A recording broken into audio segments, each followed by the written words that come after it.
everybody.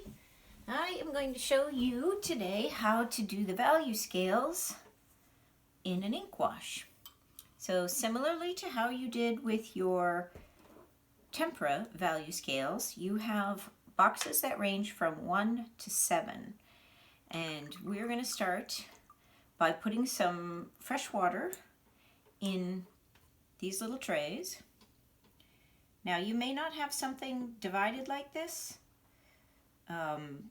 So you can do it like one at a time. You don't have to mix them up in advance.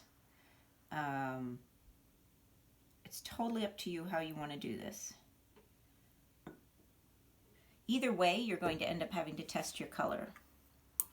So I have a clean and dry brush, and I'm going to dip it in the water and add it to one of my wells. And we're just going to see, out of curiosity, we're just going to see how dark that is. So I'm just going to paint it right there. It does change a little bit as it dries, and I just know from experience that that is way too dark for a number 1. So I'm going to take what's already on my brush and just sort of rinse it into this next little bin of water.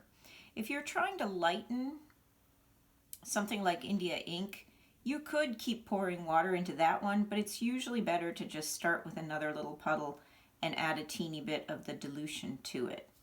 And then I'm going to paint it down right like that.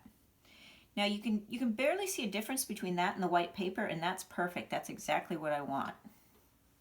It's supposed to be a really light value. So I'm going to paint that in my number 1 square.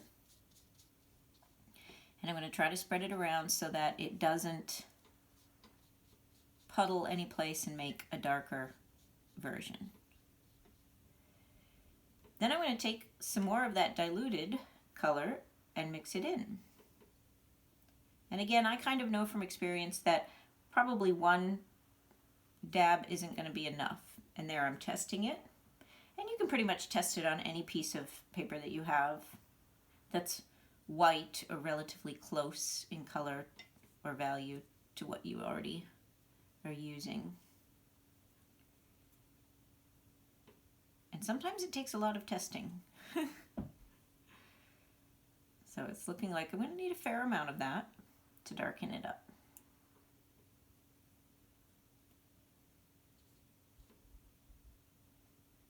I do see some difference, and if I put it on thickly, that might be enough of a difference. With the lighter values, it's